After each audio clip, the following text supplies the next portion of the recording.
Hi guys, welcome back and welcome to my first technical review settings test video that I'm going to do.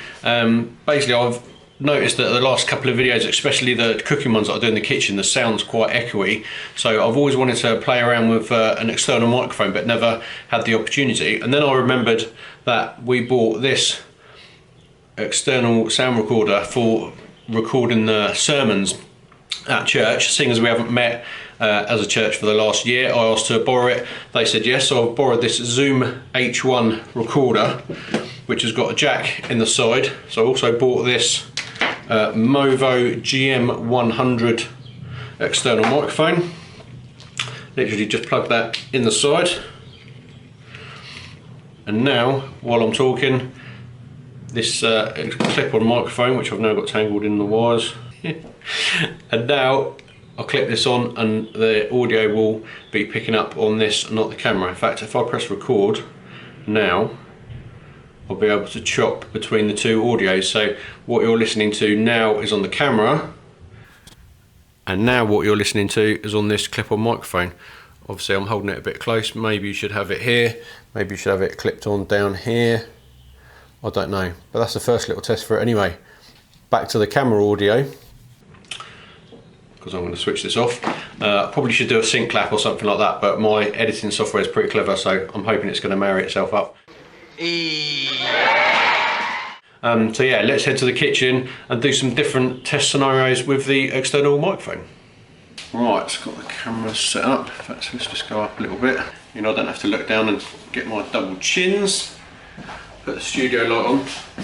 Oh, there we go. You can see all my wrinkles as well. I say studio light, it's literally like a bit of wood screwed to the top of the cupboards with a security light on the top, but it works. So as you can see, this is the audio I normally get straight off the camera. So if I was holding it at arm's length, like I would be in kind of selfie mode, this would be the kind of noise that I would get from it. So out of interest, we're going to clip this on. Let's press record. Right, she's now recording. So this little wind deflector thing I'm going to stick on because it keeps coming off. Anyone wants to know what the difference a wind deflector makes? This is with it, and this is without it. Obviously quite a big difference, so let's pop that on. So at the moment you're listening to the camera audio, and if I was doing a bit of selfie action, I'd be holding it about here. So I'm now going to cut to the lav mic. Until I get it in the edit, I won't know how much difference this is going to make, but this is the camera audio and this is the lav mic. So arguably, just for ease of use, I probably wouldn't bother if I was going to do some sort of selfie filming. But then when you get further away, so this is where I'd be for my Chef Spud video.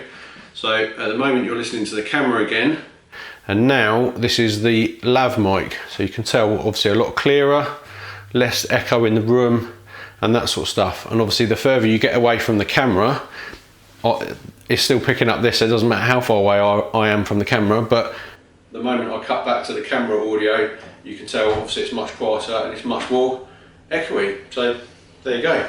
So yeah, arguably if you're going to do a lot of selfie stuff just for ease of use, you probably wouldn't bother with a lav mic, but the moment you get more than kind of arm's length away from the camera, you probably want to think about doing a lav mic. I've just thought of another idea. Actually, I've got to go out in the car. I'm going to do another test in the car. Cut to the car. So I just thought I'd go out for a little drive in the car, because one of the situations that I may use it in, but most likely not, is in the car. But I thought I'd do a little test anyway, seeing as I'm putting this video together. 9 times out of 10 it's a case of put the camera in the car, press record and away you go. Some of the places I go to, some of the videos I do, I jump in the car with other people, and I just want to keep it super easy just to be able to jump in the car, hit record and away you go. I mean, if whoever's taking me out is nice enough to take me out, I don't want to be like, oh, have you got 5 minutes? I've got to do a sound check and rig up 30 cameras and microphones and everything else. So I just want to be able to slap the camera in and away you go. But if there's a massive difference between what's on the camera and what's coming off of this, I may do we are doing about 30 miles an hour. Obviously if I've got somebody else in the car, if they're talking and we're running off of this, it won't be able to pick them up that well. I've clipped it on the seat belt. Hopefully there's not too much noise from my coat. I have picked my noisiest coat as well to do a little test. Also I might do a little audio test on the sound. Let's play some music. Hang on. Oh, there we go.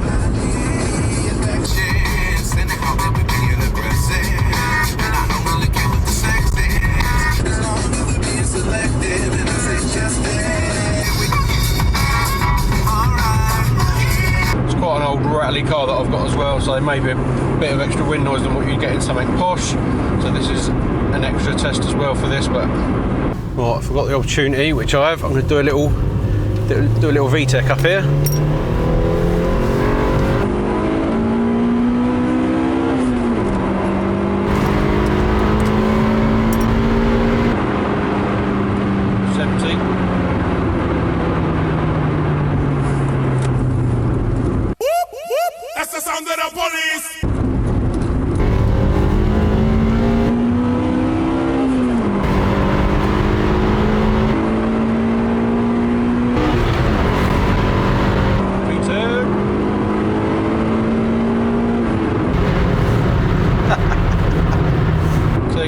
Up to 70 miles an hour. Don't know what it sounded like, but back to the studio.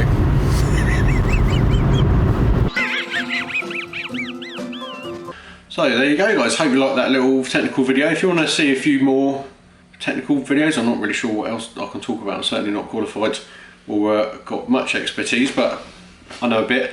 Really impressed with the difference between the sound on the lav mic, especially obviously the further away you get from the camera. Won't be using it all the time. Obviously it's just really easy, just press record on the camera and then the camera is getting the video and the audio. At the moment obviously you're trying to do a lav mic, you've got another bit of kit to worry about. My worry is always you forget to switch it on or it dies halfway through and then everything that you've got is then lost or whatever. And there's also a little bit more work in the edit, not too much, but then you've got to obviously sync up the audio with what you've already filmed as well. But yeah, I'm sure it will come in handy. Thank you to Bognor Vineyard Church for obviously letting me borrow it, and see you on the next video.